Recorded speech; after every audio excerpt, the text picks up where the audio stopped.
جیسے ہم پر نماز، روزہ، حج فرض ہے، ایسے ہی ہمارے اوپر ایک فریضہ یہ بھی ہے کہ ہم اپنے والد، اپنی والدہ اور اپنے مرحومین کی جائیداد کو شرعی طریقے سے تقسیم کریں۔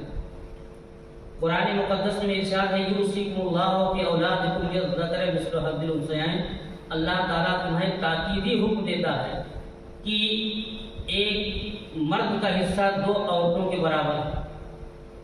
پورے قرآن کی آپ تلاوت کر رہے ہیں، جہاں نماز کا ذکر ہے، روزے کا، حج یا زکوٰۃ کا، اس طرح شدت کے ساتھ نہیں، بس اقیموا الصلاۃ وآتوا الزکاۃ، نماز پڑھو، روزہ رکھو۔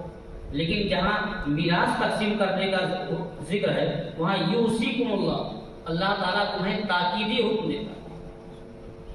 تو اگر آپ کے والد کا انتقال ہوا، آپ لوگوں نے آپس میں جائیداد تقسیم کر دی، بہنوں کو نہیں دیا یا کسی بھائی کا حصہ نہیں دیا، تو ان کا حصہ نہ دینا یہ آپ پر ظلم ہے۔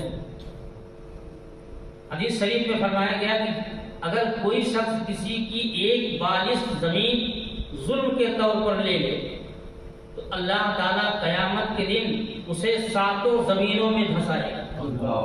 یہ زمین ایک نہیں، 7 زمین، تو ساتوں زمینوں میں دھسایا جائے گا۔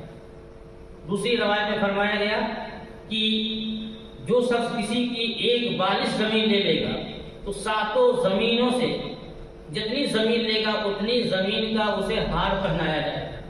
25 کلو کا کوئی ہار، 25 کلو کی زنجیر آپ کے گلے میں ڈال دی جائے، آپ برداشت کر سکتے ہیں؟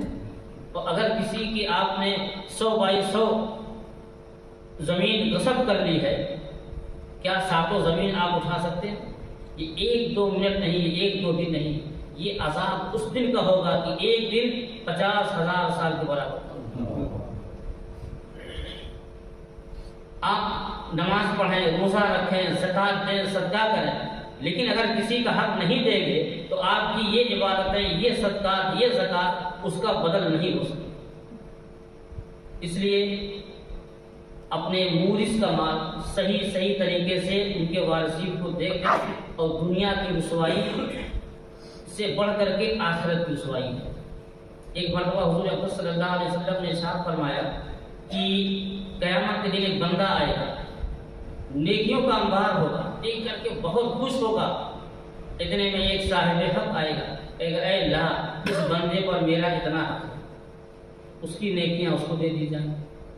دوسرا صاحب حق آئے گا کہ اے اللہ اس بندے پر میرا اتنا حق ہے، ان کی نیکیاں ان کے حق کے برابر دے دی جائیں۔ پھر تیسرا بندہ آئے گا تو اس کا جتنا حق آپ نے دبا لیا ہے، نہیں دیا ہے، آپ کی نیکیاں اس کو دے دی جائیں۔ اور جب ساری نیکیاں ختم ہو جائیں گی تو ان سب کے گناہ آپ پر لاد دیے جائیں گے۔ ابھی آیا تھا تو نیکیوں کا انبار تھا، خوش تھا، اور تھوڑی ہی دیر میں کیا ہے کہ آج وہ مفلس ہو گیا۔ تو دنیا کی رسوائی سے بڑھ کر کے قیامت کی رسوائی ہے۔ اور اس میں رسوائی بھی نہیں ہے کہ آپ اپنے تمام وارثین کا حق دے دیں تو آپ اللہ کے عذاب سے بچ جائیں گے، اور حلال چیز میں جو برکت ہوتی ہے حرام میں نہیں۔